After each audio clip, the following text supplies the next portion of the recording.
Hola, soy Gabriel León y estás escuchando La Ciencia Pop, un podcast sobre historias de ciencia. Seguramente todos alguna vez le hemos confiado un secreto a alguien, y también es muy posible que hayamos divulgado un secreto que prometimos guardar. En general, somos malos guardando secretos, algo que es posible explicar desde las ciencias cognitivas. Pero más allá de eso, el secreto puede ser el ingrediente más importante en la receta del éxito de muchas empresas que se han negado a revelar qué es lo que yace en el corazón de sus negocios, secretos que otros han tratado de obtener usando métodos dignos de un espía. Les recuerdo que este proyecto es financiado en un 100% por el aporte voluntario de mis muy queridos patrons. Si quieren apoyar este proyecto, lo pueden hacer en www.patreon.com/lascienciapop y ahí se pueden inscribir para hacer un aporte mensual y apoyar a la producción de este podcast.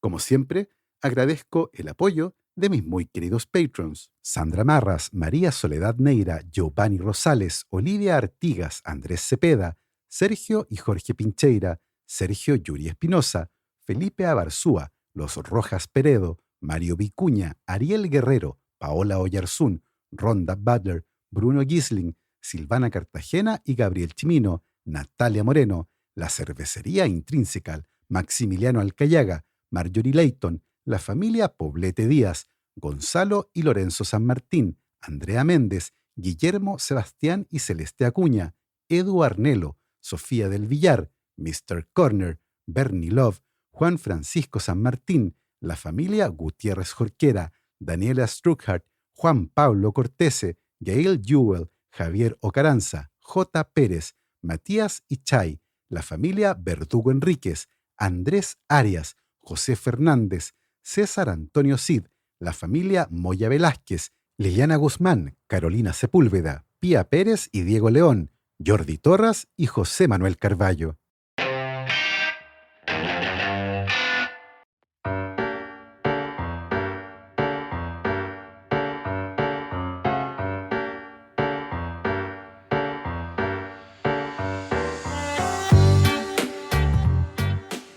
La palabra secreto proviene del latín secretus, una conjugación del verbo secernere. Esta palabra tiene dos componentes: se, que denota separación, y está presente en verbos como separar, segregar y seleccionar. El otro componente es cernere, que podría traducirse como analizar o distinguir. De esta forma, un secreto es algo que se pone en un lugar aparte, donde no se pueda ver. El origen de la palabra es sumamente interesante porque no solo tiene que ver con poner algo aparte, sino que ponerlo donde no llame la atención o donde no se pueda distinguir o analizar. El gran problema con los secretos es que son extremadamente difíciles de guardar.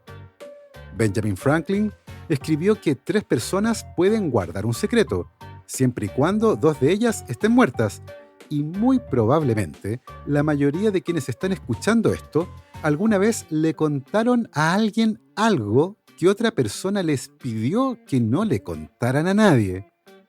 ¿Por qué es tan difícil guardar un secreto? Hay muchas razones para ello. Una de las más importantes es que mantener una pieza de información oculta al resto es una tarea cognitivamente demandante. Y en una conversación debemos tener mucho cuidado para no revelar por error cualquier tipo de información que nuestro interlocutor no debería escuchar o que le haga sospechar que le estamos ocultando algo. Por eso muchas veces mantener un secreto implica mentir, y luego la mentira debe ser sostenida en el tiempo para evitar inconsistencias, lo que por cierto aumenta la demanda cognitiva que implica guardar el secreto.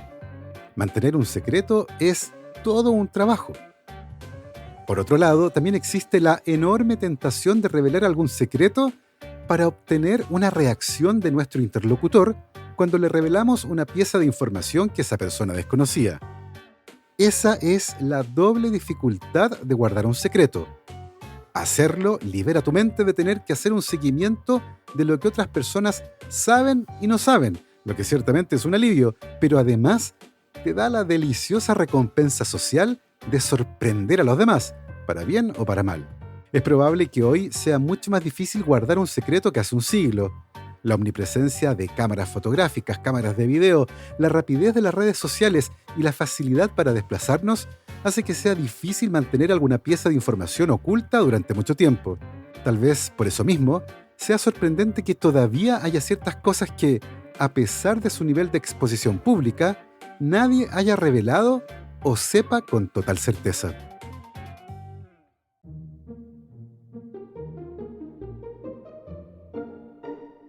A partir del año 2002, una serie de murales hechos con stencil comenzaron a aparecer en Londres y sus alrededores. La imagen representaba a una niña con la mano extendida hacia un globo rojo en forma de corazón que era arrastrado por el viento. La obra se hizo extremadamente conocida y apareció en diferentes contextos, como la crisis de los refugiados de 2014 y las elecciones de 2017 en el Reino Unido. Ese mismo año, una encuesta determinó que la obra, conocida como La niña con el globo, era la obra de arte favorita de los británicos. En 2018, una versión impresa y enmarcada de ese trabajo fue vendida en un remate por un poco más de $1.000.000. Fair warning, can I sell it now at 860,000? Last chance. Bastian, are we bidding? And selling for 860,000. Pero en cuanto el martillero anunció que el cuadro había sido vendido y golpeó con su martillo para anunciar el fin del remate, una alarma comenzó a sonar en el cuadro.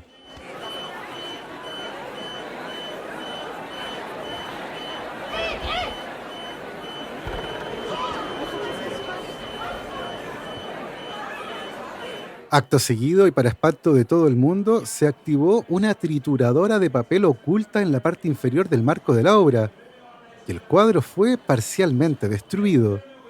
La casa de remates Sotheby's, responsable de vender la obra, declaró que no estaba involucrada en la destrucción del cuadro y apuntó directamente al artista, un hombre que solo es conocido por su apodo, Banksy.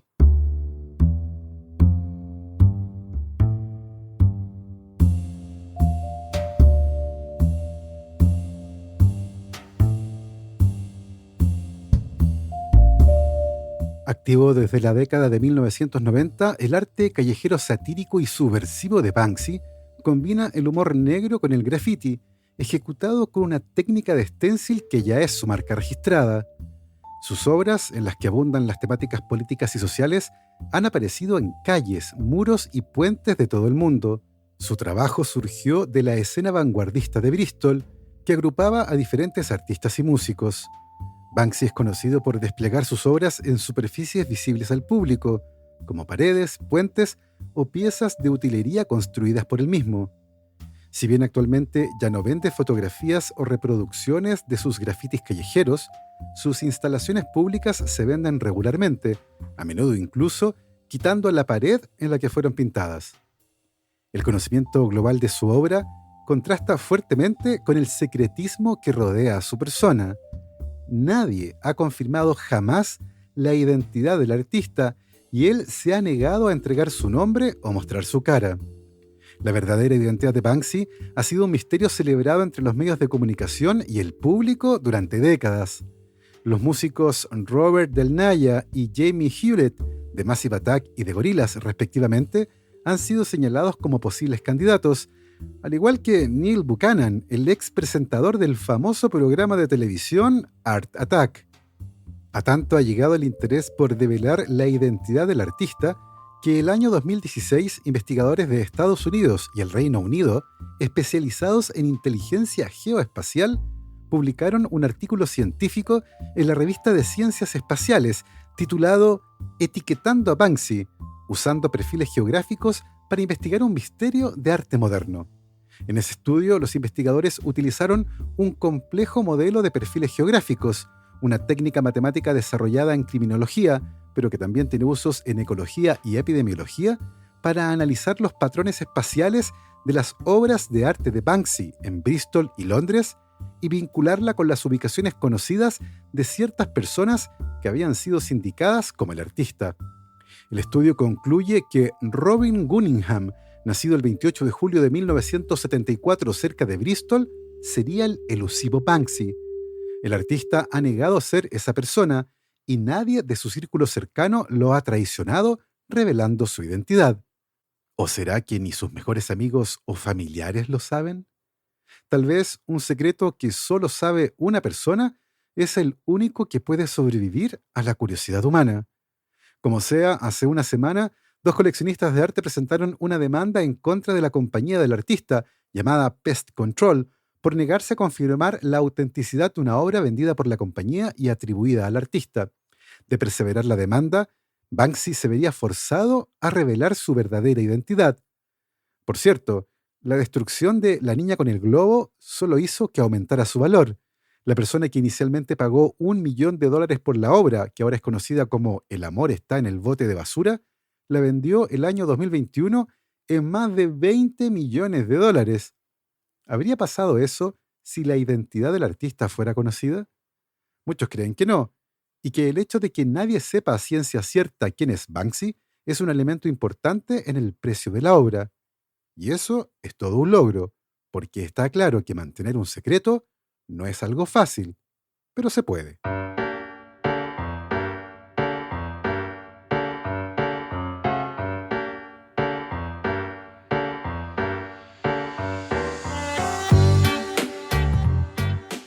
En 1953, en un pequeño laboratorio en San Diego, California, la incipiente Rocket Chemical Company y su personal de 3 personas se propusieron crear una línea de solventes y desengrasantes para prevenir la oxidación, pensando principalmente en aplicaciones para la industria aeroespacial. Les tomó 40 intentos hacer que su fórmula de desplazamiento de agua funcionara. El químico que desarrolló el producto había notado en su cuaderno de laboratorio que se trataba del Water Displacement 40. Ese es el nombre que se tomó directamente del cuaderno de laboratorio para bautizar a uno de los productos más populares de la historia. Claro que lo conocemos por su abreviación, WD-40. La primera empresa en utilizar comercialmente el producto multiuso WD-40 fue Convair, una empresa aeroespacial que usó el producto para proteger la superficie exterior del misil Atlas del óxido y la corrosión. El producto funcionó tan bien que varios empleados sacaron a escondidas latas de WD-40 para usarlo en su casa. Unos años más tarde, el fundador y presidente de la Rocket Chemical Company, Norm Larsen, experimentó con la introducción del WD-40 en latas de aerosol, pensando que en ese formato muy sencillo de aplicar serían los propios consumidores quienes ayudarían a la empresa a encontrar usos novedosos para el producto. Y estaba en lo cierto. De hecho, la compañía mantiene en su sitio web un listado con las aplicaciones más curiosas que las personas han encontrado para el WD-40, que incluyen evitar que el césped se pegue a las cuchillas de la cortadora de césped, eliminar la caca de pájaros de la superficie de los automóviles, eliminar la savia de árboles desde una variedad de superficies, limpiar los insectos muertos de la máscara delantera de un vehículo, despegar bloques de Lego trabados, eliminar las manchas de alquitrán en la ropa, eliminar el crayón de una variedad de superficies, quitar una marca de marcador permanente de una pizarra blanca, quitar goma de mascar de una variedad de superficies y la más curiosa de todas, sacar una boa constrictor del compartimento del motor de un auto. Más allá de los usos curiosos de este producto, uno de los favoritos del anfitrión de este podcast, tal vez muchos se sorprendan al saber que el WD-40 jamás fue patentado. En el mundo de los negocios, la innovación y la industria, existen 2 formas principales de protección intelectual: las patentes y el secreto industrial. Una patente es otorgada por un tiempo limitado para proteger una invención. Las patentes deben registrarse públicamente y durante el tiempo que están vigentes, el titular de la patente tiene el derecho exclusivo de fabricar, usar y vender la invención protegida. Una cosa interesante de esto es que las patentes se publican y cualquier persona puede acceder a la descripción de la invención protegida por la patente. Claro que para usarla debe pagarle al titular. Por otro lado, existe el secreto industrial, una forma de propiedad intelectual que se basa en mantener como confidencial y secreta información clave en el desarrollo de un producto, desde la lista de ingredientes a la forma de obtenerlo. En el caso del WD-40, la revista Wired publicó el año 2009 un análisis de laboratorio en el que, usando técnicas especiales de separación e identificación de moléculas, intentaron dar con los ingredientes del WD-40. Fue un intento interesante, pero tener los ingredientes no implica que uno pueda replicar el producto final, así como tener una receta de cocina no garantiza que uno se convierta automáticamente en un gran cocinero. La empresa ha negado que el análisis de la revista Wired sea certero, y la fórmula secreta, escrita en un bloc de notas usando un lápiz, se ha movido un par de veces, la más reciente en el aniversario 65 de la compañía el año 2018, cuando fue puesta en un maletín y esposado a Gary Rich, el CEO de la compañía, el que fue escoltado con guardias armados en un automóvil blindado hasta un banco en San Diego. ¿Suena exagerado? La verdad es que la decisión de la compañía de mantener la fórmula como secreto industrial aparentemente justifica este operativo, ya que si bien el secreto industrial como forma de protección intelectual no tiene una fecha de caducidad, sí se requiere lo evidente, que siga siendo un secreto. Eso agrega un componente humano relevante a este asunto, ya que alguien que conoce un secreto industrial puede verse tentado a revelarlo, y el espionaje industrial ha sido un problema desde hace siglos. Justiniano I, también conocido como Justiniano el Grande, fue un emperador bizantino que gobernó desde el año 527 al 565. Durante su reinado, hizo importantes esfuerzos para revivir y expandir la industria de la seda, que era un secreto celosamente guardado por los chinos en ese momento. China, de hecho, tenía el monopolio de la producción de seda, y los métodos de cultivo del gusano de seda y la producción de este producto eran secretos de Estado. Justiniano I buscó romper este monopolio y establecer la producción de seda dentro del Imperio Bizantino, y según los relatos históricos, empleó una forma de espionaje industrial para obtener el conocimiento de la producción de seda desde los chinos. Esto se logró a través de misiones diplomáticas, contactos comerciales e incluso contrabandeando huevos de gusanos de seda y equipos para fabricar seda. Los esfuerzos del Imperio Bizantino para establecer su propia industria de la seda tuvo éxito, y la producción de seda finalmente se convirtió en una actividad económica importante en regiones como Constantinopla y otras partes del imperio. El desarrollo de la producción de seda en el Imperio Bizantino contribuyó a su prosperidad económica y desempeñó un papel crucial en el comercio con otras regiones. Sin embargo, es importante tener en cuenta que los detalles del espionaje industrial sobre la producción de seda durante el reinado de Justiniano I están algo envueltos en una ambigüedad histórica, y los métodos exactos utilizados para adquirir el conocimiento de la producción de seda desde China siguen siendo un tema de debate abierto entre los historiadores. Sin embargo, los esfuerzos de Justiniano marcaron un hito importante en la historia de la producción de seda fuera de China. Fue justamente este país el que fue blanco de otros dos casos de espionaje que permitieron expandir dos industrias muy diferentes. Primero, a inicios del siglo XVIII, un cura jesuita que dirigía la orden en China logró presenciar y aprender con gran detalle el proceso de fabricación de porcelana, desconocido por aquella época en Europa, y a través de dos cartas dio a conocer esos secretos a los fabricantes europeos, que pudieron comenzar a fabricar su propia porcelana. El segundo caso tuvo lugar a mediados del siglo XIX, cuando los británicos enviaron a un espía llamado Robert Fortune para que se adentrara en las montañas de Gusichang, al norte de China, y, disfrazado para no ser descubierto, aprendiera todo lo que pudiera sobre la producción de té. El espía no solo obtuvo conocimientos fundamentales para la producción de este brebaje, que hoy asociamos con los británicos, sino que además logró salir de China llevando plantas y semillas que finalmente fueron cultivadas en la India. El impacto de esto fue gigantesco y con consecuencias de largo plazo, al punto que hoy la India es el segundo productor mundial de té, solo superado por China.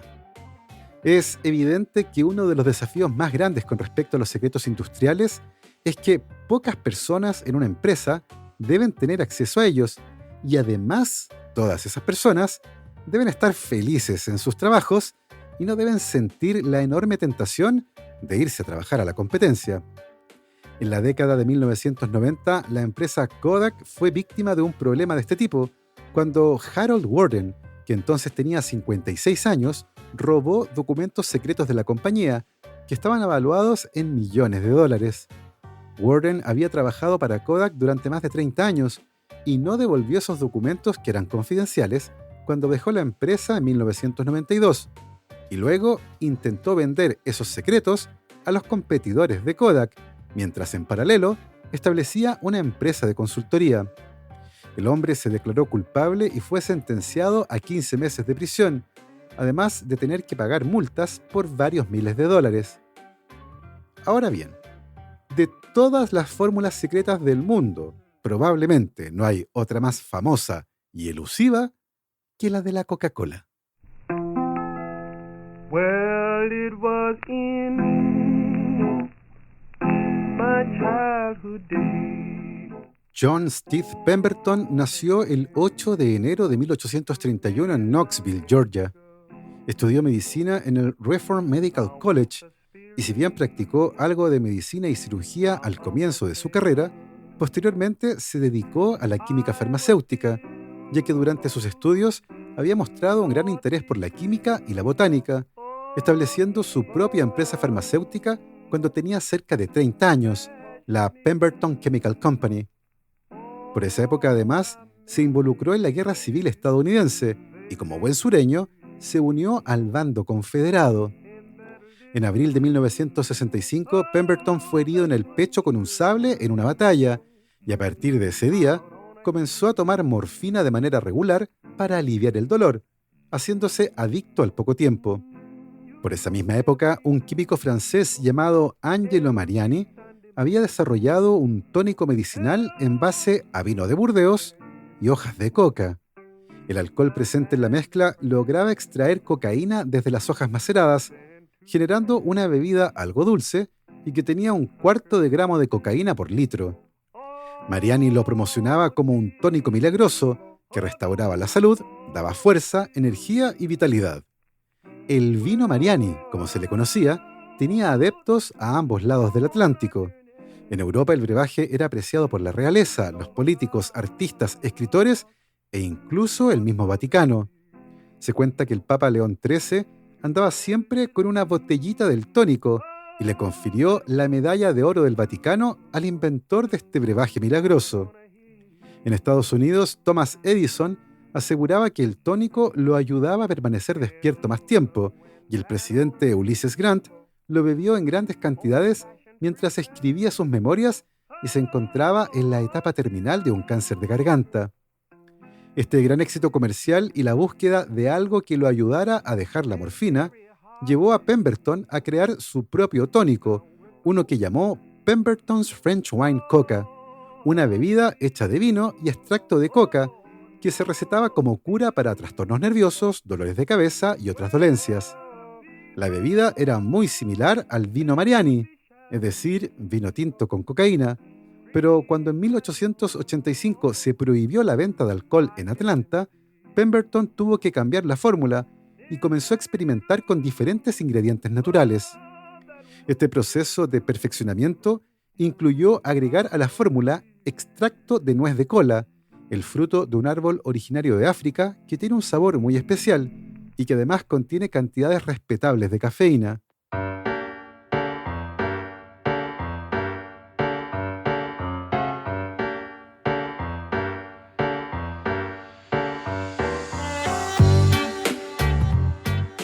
El 8 de mayo de 1886, Pemberton llevó este jarabe a la farmacia Jacobs en el centro de Atlanta, y ahí fue mezclado con agua carbonatada.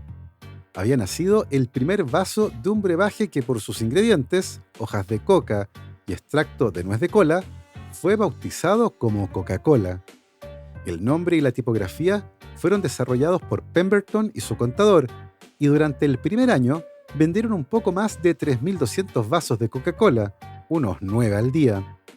Para esto, las personas debían dirigirse a la fuente de soda de la farmacia Jacobs, en donde el jarabe concentrado de Coca-Cola era mezclado con agua carbonatada.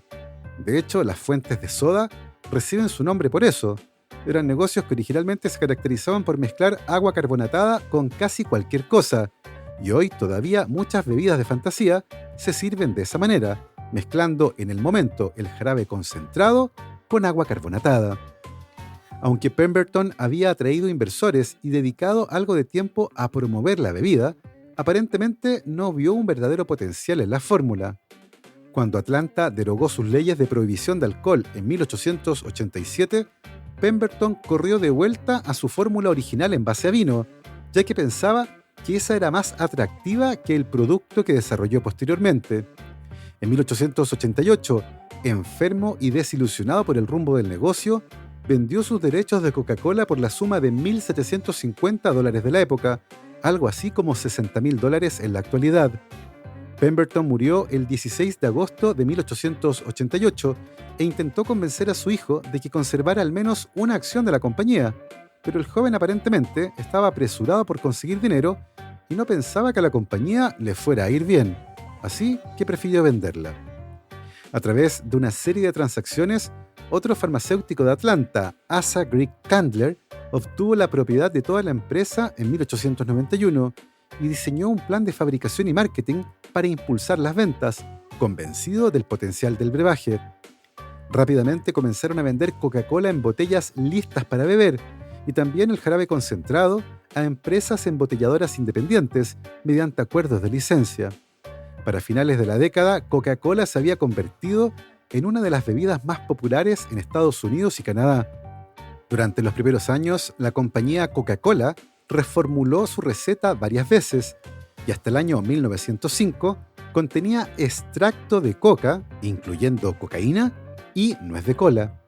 Ese año la empresa decidió eliminar el extracto de coca, agregar ácido cítrico y otros saborizantes naturales, para más tarde disminuir la cantidad de cafeína presente en el jarabe. La fórmula nunca fue patentada y es uno de los secretos industriales más famosos que existen. De hecho, incluso hoy no está del todo claro qué papel cumple la hoja de coca en el proceso de fabricación de la Coca-Cola. En 1988, el periódico The New York Times publicó una nota en la que aseguraba que la compañía Stepan Company de Illinois importaba de manera legal hojas de coca desde Perú, extraía la cocaína para venderla de manera legal a empresas farmacéuticas en Estados Unidos y el extracto de coca libre de cocaína era vendido a Coca-Cola. En ese reportaje, un vocero de la compañía confirmó esta versión, asegurando que la fórmula incluía extracto de hoja de coca, pero no cocaína. Hoy, la fórmula secreta de la Coca-Cola es conocida por un número muy reducido de personas y se encuentra desde el año 2011 en la bóveda del mundo de Coca-Cola en Atlanta. Ese mismo año, el podcast This American Life emitió un episodio en el que leyeron la fórmula de la Coca-Cola que había sido publicada en 1979 en un desconocido periódico de Atlanta y que por alguna razón nadie había notado. Además de la fórmula, el podcast emitió las instrucciones para fabricar el jarabe, la mezcla de sabores y el extracto de coca. Incluso dejaron enlaces para comprar los ingredientes.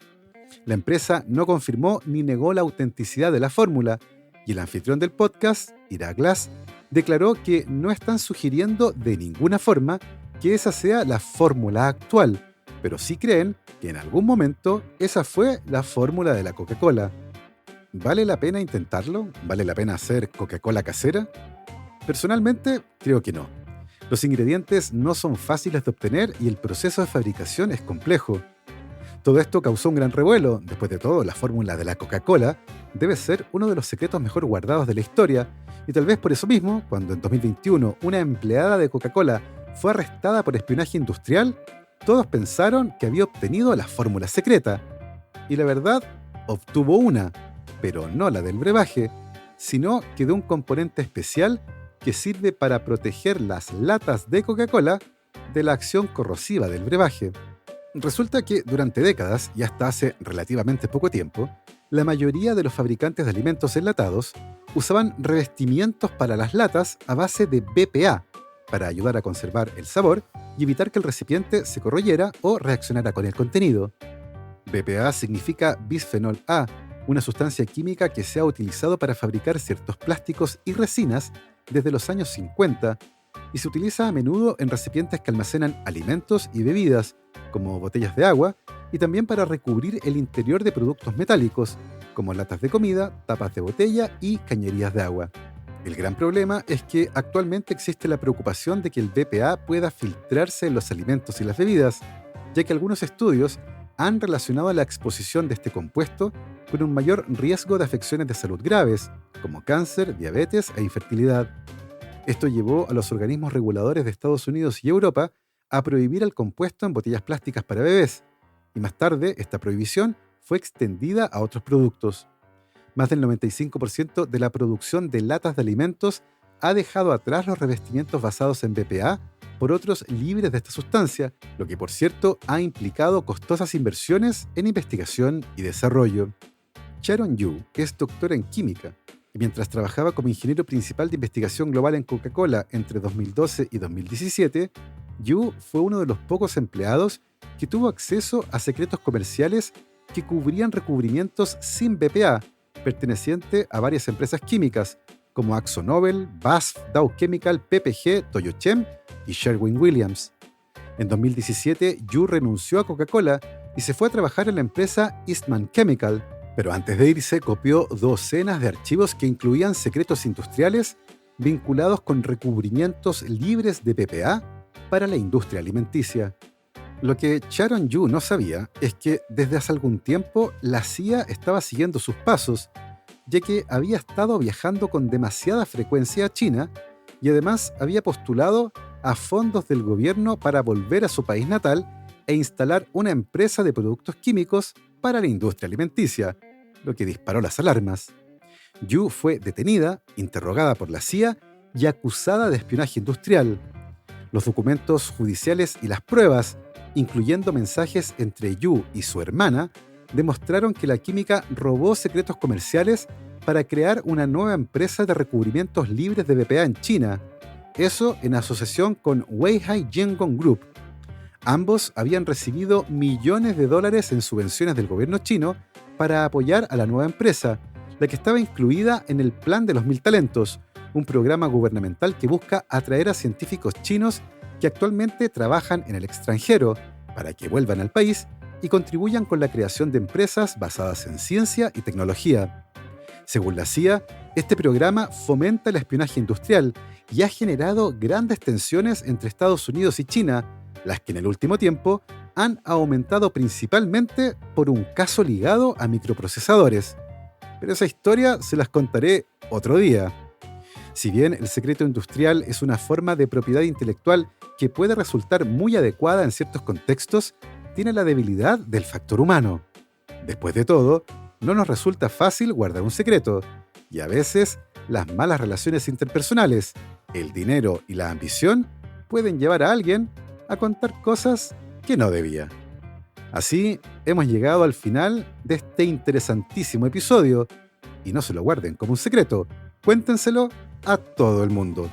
Yo me despido como siempre agradeciendo el apoyo de mis muy queridísimos patrons: Cristiano Teiza, Andrés Altamirano, Sebastián Toledo, Alberto Montt y Laura, Germaína Araya, Hernán y Lucas Castillo, Ana Lucía Luna, Simón Castillo Riedemann, Luciano Cisterna, Ricardo Yáñez, Fernando Montenegro, la familia Flores Noguer, Christian Fraser, la familia Helfman von de Sauer, Giuseppe Carufo, Michelle Baró, Cristóbal Moene, la familia Serpa Rebolledo, Pablo y Milesita Villalobos, la familia Tanusu Ramos, Rosario Calderón, Pedro Castillo, Adrián Cataldo, José Luis Ulloa, Marcela Martínez, Cristóbal Orellana, Diego Riquelme, Florencia Castañeda, Mauricio Silva, la familia Yuri Martínez, David González, Claudio Oyarzo y Toña, Cirilo, Fede y Pola, la familia Calen Queirolo, Alejandra Díaz, Fernando Araya, la familia de la Cruz Morales, Claudia Torres,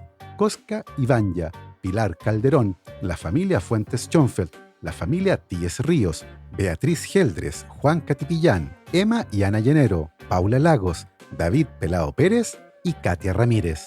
Nosotros nos volvemos a escuchar la próxima semana. Que estén muy bien, cuídense mucho, lávense las manos y por supuesto, que la ciencia los acompañe.